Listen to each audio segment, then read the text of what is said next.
Alors quelques minutes après la fin des finales qu'on a perdues, donc c'est toujours difficile de paraître content quand on a perdu des finales en combat par équipe, qui restent des épreuves merveilleuses dans les championnats d'Europe et du monde bien sûr.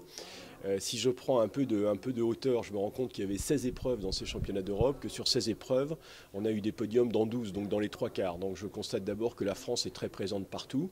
Au classement des médailles, on est la première nation. Alors évidemment, on aurait pu espérer avoir plus de médailles d'or. On en a obtenu une en combat féminin, Nadège Ibrahim, en plus de 68 kilos, donc je suis très heureux. On a eu beaucoup de médailles de bronze en combat et puis surtout on a acquis ce soir ces deux finales par équipe. Alors on avait beaucoup d'espoir et puis on a été sans doute à un niveau inférieur au parcours qu'on a fait dans la journée. Je crois que les entraîneurs vont pouvoir me confirmer ça quand ils auront bien analysé les combats. L'impression que j'ai aujourd'hui, c'est que la France a été très présente à 18 mois des championnats du monde qu'on va accueillir à Bercy. On est dans les trois quarts des épreuves, on est présent puisqu'on est médaillé. Et dans les épreuves par équipe, on a montré le bout de notre nez. On a battu en qualification aussi bien chez les filles que chez les garçons des grosses équipes.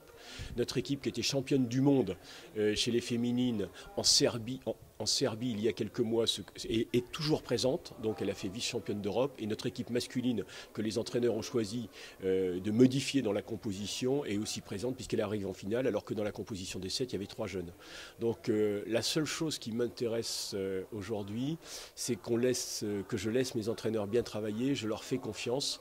Je sais qu'ils auront les clés pour trouver ce qui fera, qui monteront la dernière petite marche et qu'on soit tous très heureux l'année prochaine en 2012. Voilà.